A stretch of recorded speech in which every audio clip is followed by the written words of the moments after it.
What seems to me to be lacking in our Western religious observances is some sort of social ritual which gives an opportunity for spiritual experience. That is to say, for a transformation of the individual consciousness, so that in one way or another, the individual is able to realize his oneness with the eternal energy behind this universe, which some people call God, and others prefer not to name or to conceive.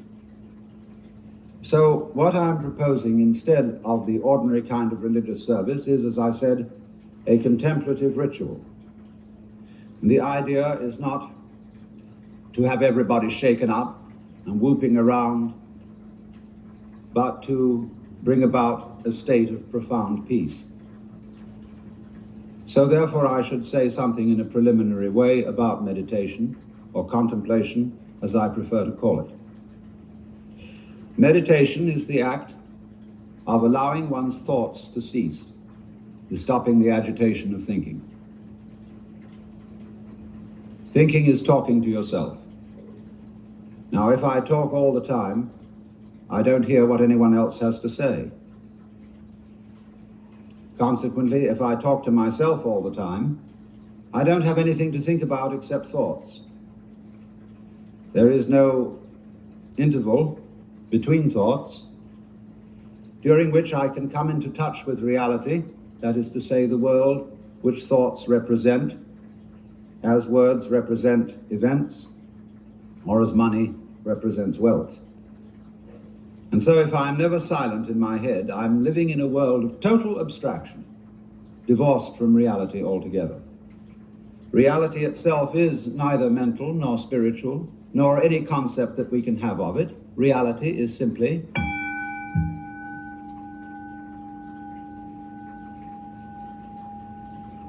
Now, therefore, to meditate, you might think that we attempt to suppress thought. We do not do that. Because you cannot meditate, let me put that in a more emphatic way. You cannot meditate.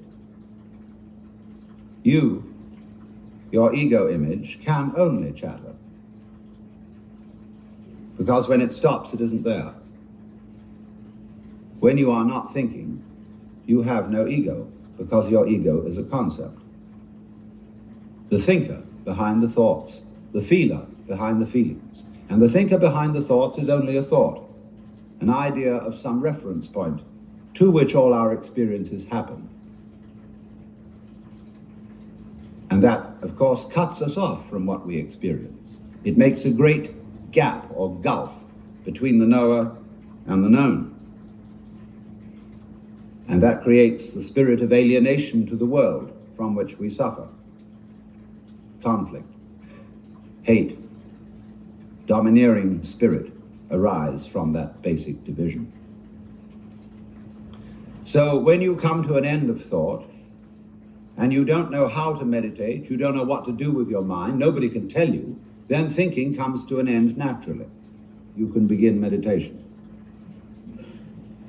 Or meditation happens, and that is, happening is the watching simply of what is.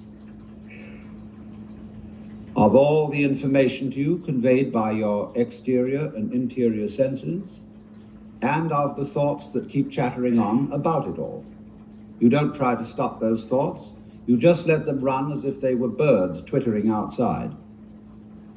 And they will eventually get tired of themselves and stop. But don't worry about whether they do or don't. Just simply watch whatever it is that you are feeling, thinking, experiencing, and that's it. Watch it. And don't go out of your way to put any names on it. That's really what meditation is. And you see, you're not expecting any result. You are in meditation in an eternal present. You're not doing it to improve yourself. You found you can't do that. Your ego can't possibly improve you because it's what's in need of improvement. Your ego can't let go of itself because it is a complex called clinging to oneself. That's what it is by definition. So it's just something that evaporates. when it is understood that it is unable to achieve a transformation of consciousness, mystical experience, the vivid sense of union of individual and cosmos.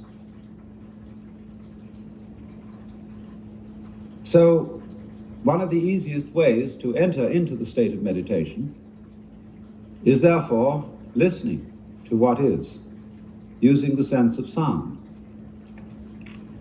When you listen to sound, you listen to it, just the random sounds, that are going on in the room, in the street, as if you were listening to music, without trying to identify its source, name it, or put any label on it at all. Just enjoy whatever sound may be going on. Just listen. Now we can go on from that listening to making sound ourselves and also listening to it. And instead of making sound, we learn the knack of letting it happen through us. So then, we get to what is in India called the use of mantra. Words, sounds chanted, not for their meaning, but for their sound. And thus everything that will occur in the following celebration will not be in the English language. It is not intended to be understood in a discursive and intellectual sense. You are asked only to dig the sound. And I use the word dig advisedly because it means something a little more than appreciate. It means enter into, penetrate, get right to the bottom of. Because when you are listening to sound, and when you are letting sound hum through you, this is one of the most obvious manifestations of the energy of the universe. So, we concentrate, therefore, purely on the sound, and you will find some of them are so simple that you will all be able to join in with them. And please do so quite freely. It is a ritual, and it has a certain order to it. But it's very easy to get together. It doesn't require an enormous amount of dramatic rehearsal.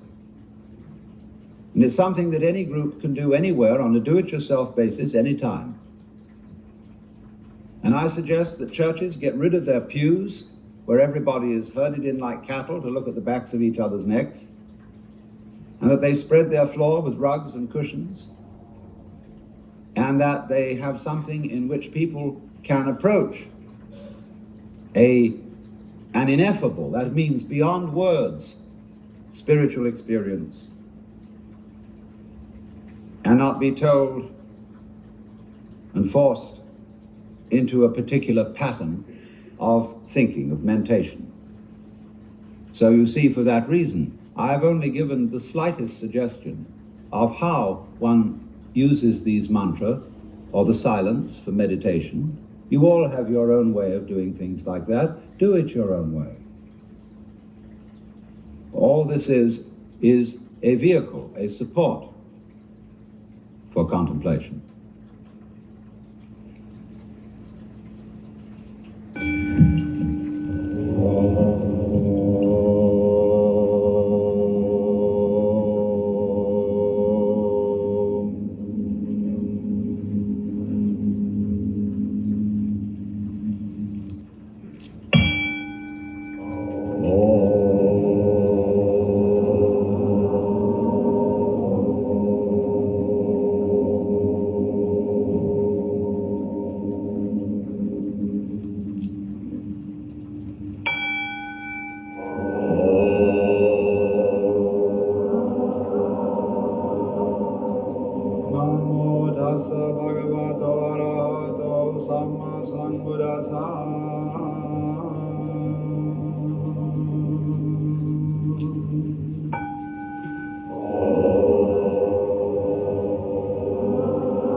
Dhammam saranam gacchami.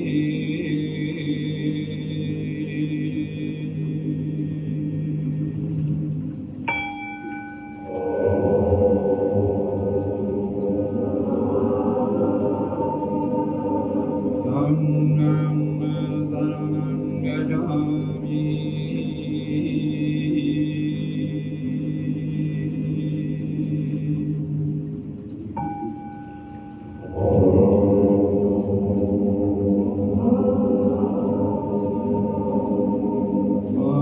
Pada veramani sikapadam samadhiyami.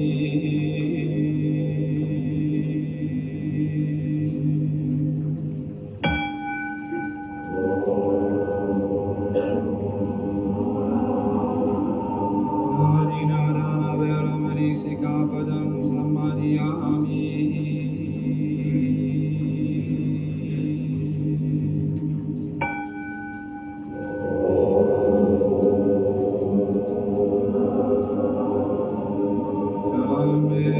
Vichara veramani sikapadam samadhiyami.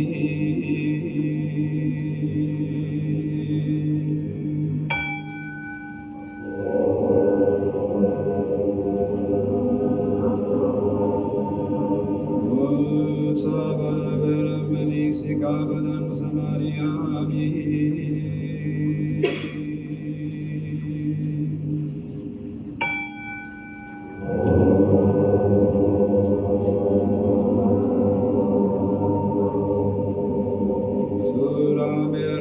Japamadana veramani sikapadam samadhiyami.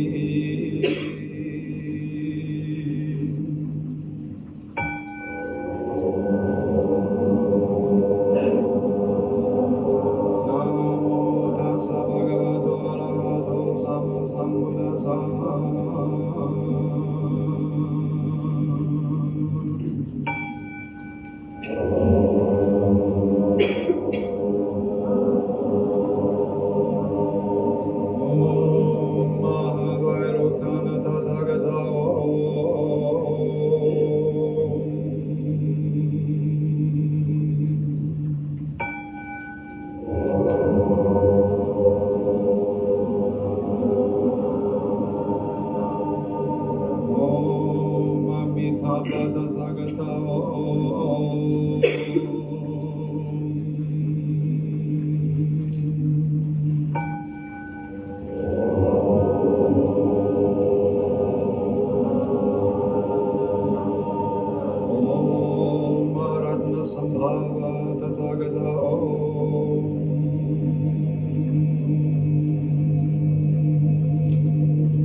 Listen.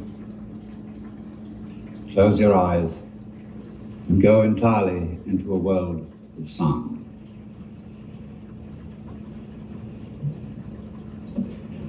If I should say anything to you during this silence,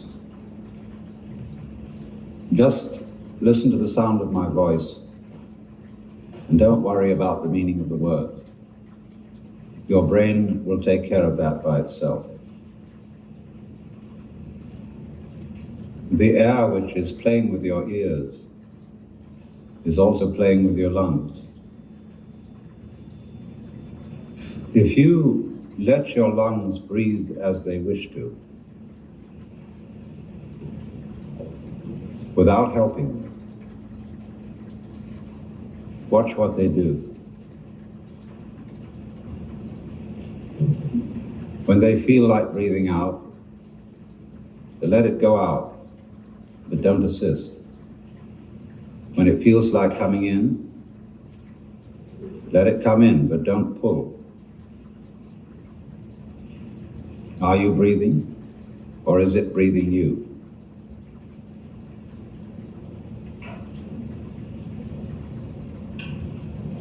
Remember, there is no special state you are supposed to be in. Simply let yourself be aware of whatever state you are in. Don't name it. Just feel. Now only is important.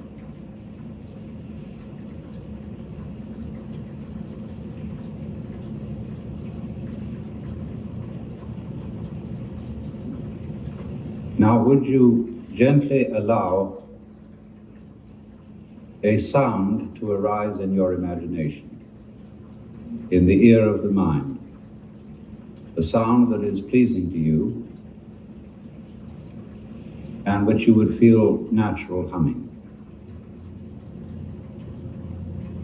And letting your breath sort of fall out easily and naturally. Hum the sound out loud.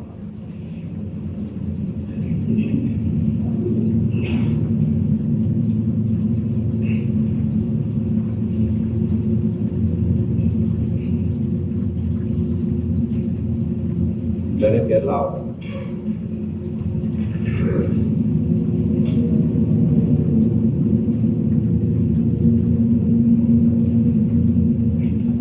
And louder.